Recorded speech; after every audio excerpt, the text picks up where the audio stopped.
માનવજ્યોત સંસ્થા ભુજ દ્વારા શ્રી રામદેવ સેવાશ્રમ પાલારા કચ્છ મધ્યે માં જગદંબાની નવલી નવરાત્રિનો પ્રારંભ થયો હતો। દરરોજ સાંજે 5:30 થી 7 ભુજ શહેરના વિવિધ મહિલા મંડળો સેવાશ્રમ મધ્યે પહોંચી જઈ માનસિક દિવ્યાંગ ભાઈ બહેનોને ગરબા રમાડે છે।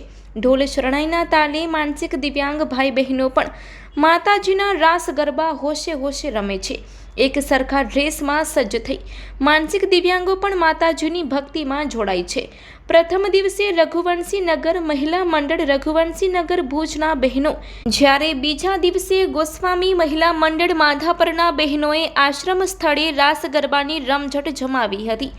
નવલી નવરાત્રિ 10 દિવસ સુધી દરરોજ બપોરે આશ્રમના માનસિક દિવ્યાંગ ભાઈ બહેનોને સ્વર્ગસ્થ શાંતાબેન શામજીભાઈ જેસર હસ્તે સીમાબેન ધર્મેન્દ્રભાઈ જેસર મુન્દ્રા દ્વારા ભાવતા ભોજન્ય જમાડવામાં આવી રહ્યા છે।